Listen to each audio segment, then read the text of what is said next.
Assalamualaikum warahmatullahi wabarakatuh. Salam teman-teman. Di sini saya akan menjelaskan cara bikin metaverse untuk memenuhi tugas UAS ICT for Learning. Pertama, kita buka Google. Nah, di sini kita bikin profil kita dulu ya, atau player yang akan kita mainkan atau animasi. Nah, kita buka Ready Player Me, kita klik yang paling atas. Oke, tampilannya kayak gini ketika udah diklik. Nah, untuk teman-teman yang belum daftar, bisa daftar dulu.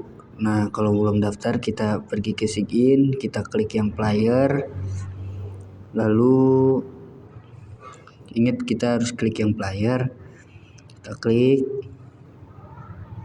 kita tunggu loading dulu sebentar.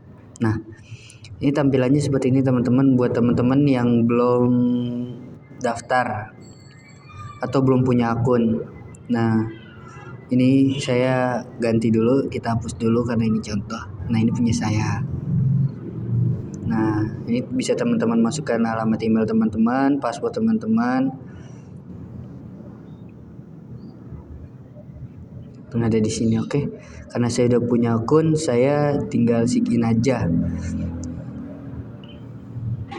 Kita tunggu loading.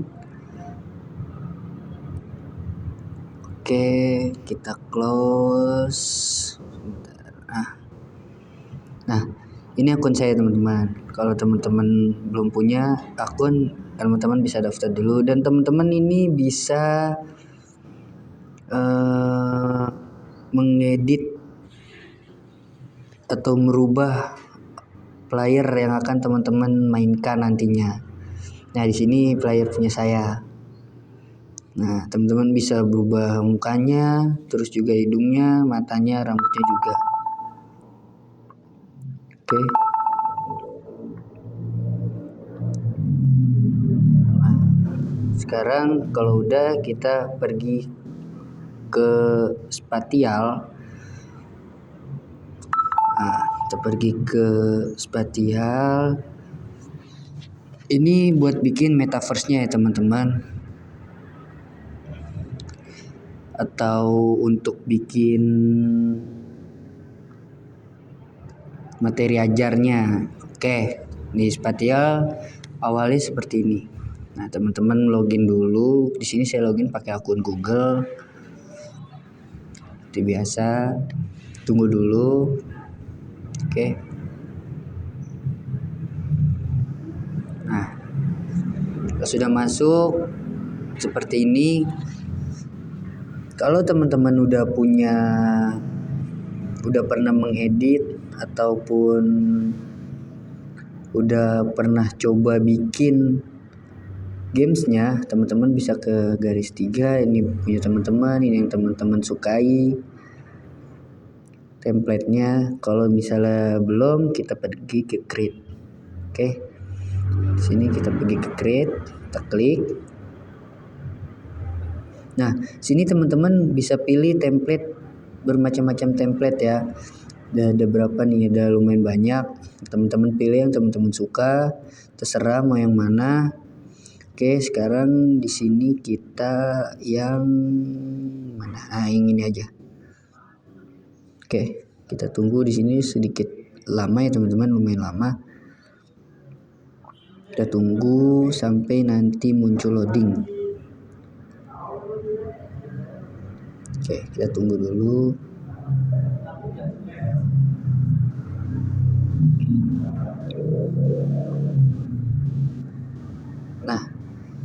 Nah, di sini bakal muncul download template. Nah, di sini loading dan kita hapus dulu. Kita silang aja. Ya, juga kita silang, kita mutal. Kita silang biar nggak ada yang ngalangin. Oke. Nah, di sini udah masuk ke spatialnya. Di sini teman-teman bisa berdiri, bisa jalan-jalan, kiri kanan, bisa duduk lagi. Nah di game ini bisa bikin menarik. Nah kalau teman-teman mau bikin PPT teman-teman, pencet tanda plus. Oke. Nah ini kita hapus dulu. Teman-teman cari upload, terus select from your device. Nah di sini teman-teman bisa cari file yang mau teman-teman upload atau yang mau teman-teman presentasikan nanti di depan siswa-siswa teman-teman. Karena berhubung saya udah ada, nah saya pakai yang ini aja. Oke, udah ada, udah muncul PPT saya. Ini kita bisa besarkan. Nah di sini bisa kita besarkan PPT-nya. Terus bisa kita ke kiri kan, ke kanan, ke atas, ke bawah, ke samping. Nah ini bisa. Nah di sini saya besarkan kayak gedean. Oke, bisa dibesarkan. Nah, terserah teman-teman mau sebesar apa PPT-nya, mau seperti apa. Nah, pokoknya teman-teman cari posisi yang pas. Ketika udah, teman-teman bisa kunci. Nah, teman-teman bisa kunci supaya bisa teman-teman presentasikan nanti di depan siswa-siswa teman-teman. Nah, kita besarkan dulu. Nah, jadi lebih jelas. Oke. Nah, ini bisa lebih menarik ya teman-teman, karena di sini bisa berjalan, bisa berlompat, bisa duduk. Kalau teman-teman ingin presentasikan, teman-teman bisa arahkan kursornya, teman-teman klik ke kanan ataupun ke kiri. Nah, PPT teman-teman akan terganti dan siap dipresentasikan kepada anak-anak murid teman-teman. Nah, kegunaan ini supaya murid-murid teman-teman nanti tidak boring dan berasa asik gitu kalau belajar. Bisa bikin daya tarik belajar supaya bisa bersemangat dan asik di dalam kelas. Oke. Nah, bisa ke kiri lagi teman-teman. Mungkin segitu penjelasan dari saya tentang metaverse ini. Lanjut, saya akan tes mempresentasikan. Baik, anak-anak, di sini Bapak akan menjelaskan tentang kepedulian umat Islam terhadap jenazah. Oke, kita lanjut. Kullu nafsin za'iqatul maut. Setiap yang bernyawa akan merasakan mati. Lanjut. Kepedulian umat Islam terhadap jenazah, yang pertama memandikan jenazah, kedua mengkafani jenazah, yang ketiga menyolati jenazah, dan yang keempat menguburkan jenazah. Di sini kita lanjut, ada perawatan jenazah. Yang pertama, pejamkanlah matanya dan memohon ampunan kepada Allah atas segala dosanya. Yang kedua, tutuplah seluruh badannya dengan kain sebagai penghormatan dan agar tidak kelihatan auratnya. Ketiga, ditempatkan di tempat yang aman dan jauh dari jangkauan binatang. Yang keempat, bagi keluarga dan sahabat dekatnya tidak dilarang mencium si mayit, tetapi dengan syarat tidak berlebihan.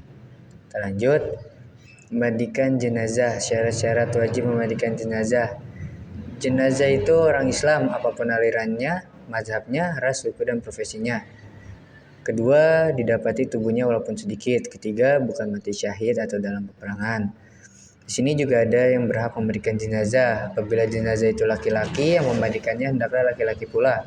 Apabila jenazah itu perempuan, maka sebaliknya yang memandikan pun harus perempuan. Dan yang ketiga, apabila jenazah itu seorang istri, sementara suami dan mahramnya ada, suami lebih berhak untuk memandikan istrinya. Lalu yang terakhir, apabila jenazah itu seorang suami, maka istri lebih berhak untuk memandikannya. Kita lanjut. Sebentar.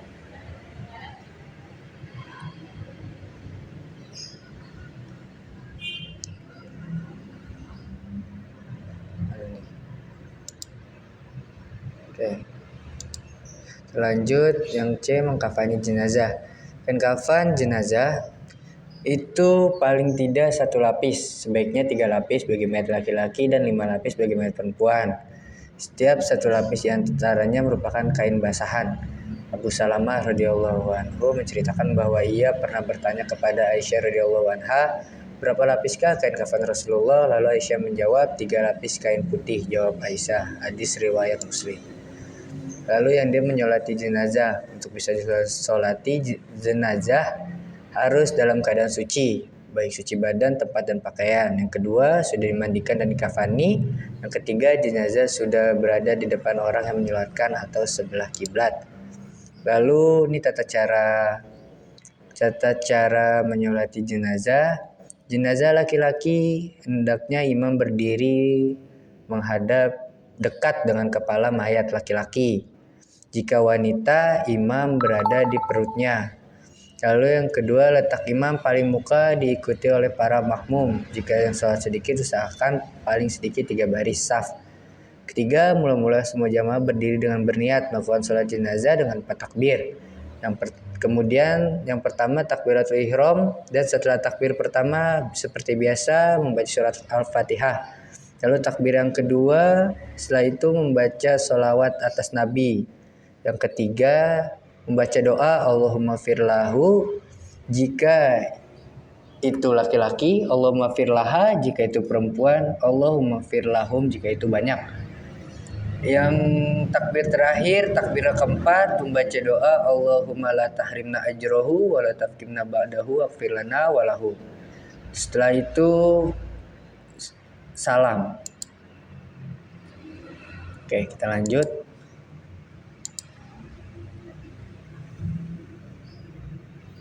Nah, di sini ada kata-kata mutiara dari Imam Syafi'i. Jadikan akhirat di hatimu, dunia di tanganmu, dan kematian di pupuk matamu. Oke, mungkin sekian presentasi dari saya. Kurang lebihnya mohon maaf. Assalamualaikum warahmatullahi wabarakatuh. Dan setelah praktek ajar ini juga menjadi akhir praktek pengerjaan metaverse saya sebagai tugas UAS ICT for Learning. Mungkin cukup sekian. Assalamualaikum warahmatullahi wabarakatuh.